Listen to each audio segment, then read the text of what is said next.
The big safety change is made for the Saudi Arabian Grand Prix. And today we are going to talk about the Jeddah Corniche Circuit, a circuit that has provided entertainment and controversy in equal measure. Do we love it or hate it? Before we get into our thoughts, let's share yours. We did a poll on YouTube where 43,000 of you voted. 17% said they love it, 42% said they like it, 31% think it's average, and 10% of you absolutely hate it. For me, from a racing spectacle, I think it's one of the best circuits on the calendar. Danger aside, that's the key thing here. When we're looking at the spectacle, the racing, the ability to overtake, it's just a slipstream fest. It makes me wince watching it. Thrilling Formula One action. Because the walls are close, it's high speed. I think the camera angles really help. It just looks spectacular, got the sparks flying and stuff. And yeah, it's produced two banging races, so it's hard to fault it. We've kind of assessed, yes, that it is a pretty awesome track. However, I also do very much believe it is a huge plane crash waiting to happen. And so does Formula One, because they have made some changes this year to improve safety. Well, we'll assess whether we actually think this is going to change the spectacle in terms of actually making it a safer environment for drivers. But let's go through them. Turn 14 and turn 20, the barriers have been pushed back to open up the corner and provide better visibility for the drivers. Now, this is a key thing. When I'm actually looking at the pictures here, that does look a lot better. It's not the fact that it's high speed, it's the fact that it's so high speed and there could have been a car that goes off or is going slowly. The driver who's on a hot lap or just racing doesn't see a yellow flag last minute and just steams into the back or into the side of a car that is maybe stricken. These pictures genuinely make it look a lot better. And so I'm really glad, actually, that this is the kind of changes that they've made. Yeah, me too. Looking at it, if you did have a car going slowly or had a problem and you're flying around that corner at 180 miles an hour and there's someone doing 60 miles an hour, like Matt said, it's going to be a plane crash. Whereas if you look at it now, you'll be able to sort of see round that corner and see what's coming ahead of you. The fact that they've opened up those corners, people will be able to take to the runoff to avoid things, hopefully. This is it is much better.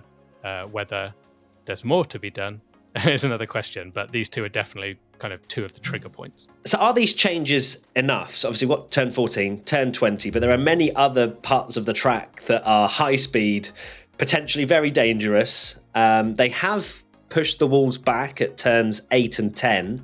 Was that where Hamilton and Mazepin had their moments in practice? I think that was around turn 8. I think so. Yeah. Turn 8, turn 10 to turn 4 are basically the same. They're all really similar. So it's a good thing that they've been pushing the walls back to improve visibility, because that's the key thing.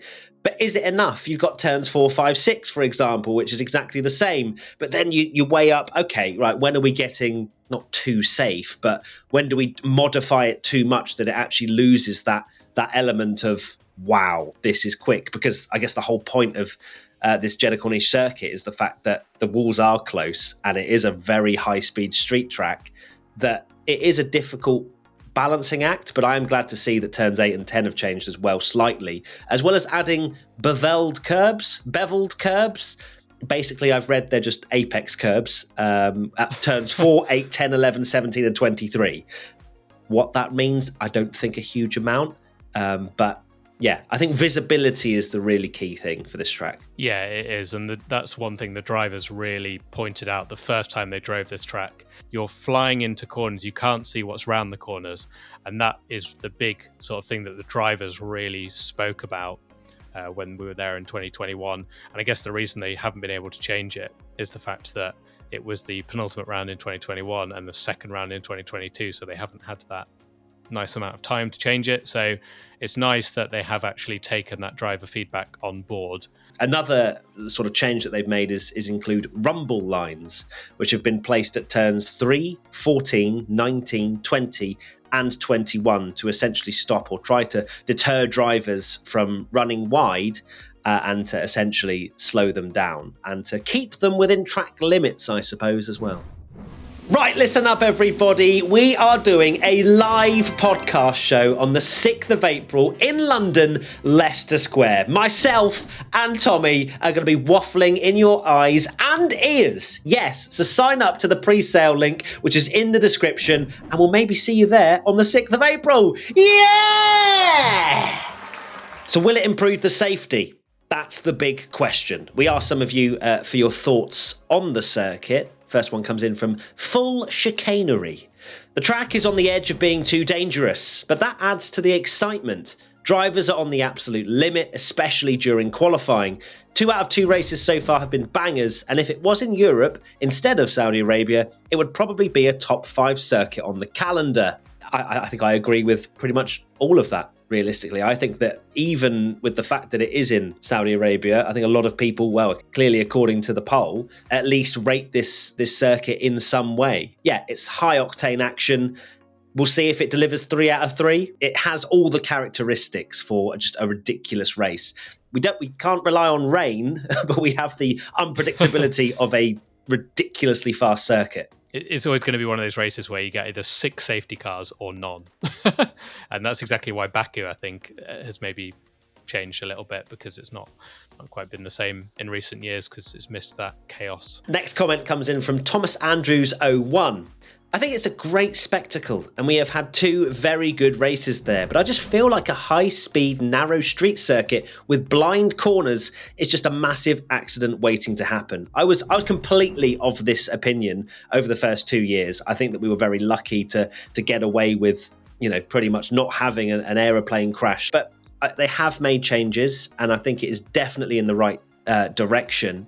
It's just whether it'll be enough, because I'm sure that, as you say, the driver's very outspoken that when they first raced there. I'm sure they will feed back again this year as well. One thing that really annoys me about modern F1 is that we get this situation where people essentially dawdle around in qualifying, and we saw it in Monza, didn't we, where people want to get a slipstream and they slow down as much as possible, and they don't really push until the last second and they build a gap. And it only takes one car doing their flat out lap while another 6 cars are waiting at the final corner.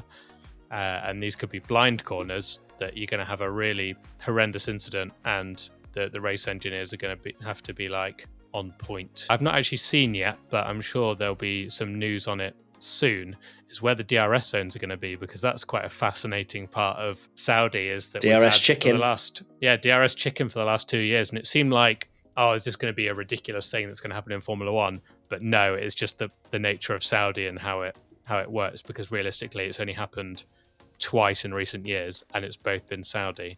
And it's both been Max Verstappen. Yeah, exactly. But you'll have to have a fight for the lead to have DRS chicken. No, well, actually, no. To be fair, true. I mean that we would actually properly stand up on our seats and be like, "Oh my god!" Is the battle for the lead and DRS chicken? It's weird. Like, part of me is like, "Oh, it's so ridiculous," and the other part is like, "Well, it's just a great watch." Like, I'm kind of split, because I'm like a massive hardcore love racing, whatever, but then on the other side, I'm going, well, if we didn't have this crazy DRS chicken, would we actually have as much controversy and drama? Probably not. Would you hope they kept it? The DRS, where it is, basically, just keep it exactly DRS where it is. Yes, I think so. I think actually this season might need it. Please come to our live show if you are around London, or if you want to travel to London on the 6th of April. Okay, 6th of April, Leicester Square. We'll have more details going out soon. We've got the link to signing up for the pre-sale in the episode description, as well as on social media. It's going to be amazing. I can't wait to do it. And we'll see you very soon for another podcast. Bye! Tommy, why are you bending over? Oh, it's because Frank's there. He's got a wire on his head. Cable's on his head. Bye! Bye! Oh, yawn if Tommy's washed. Yes!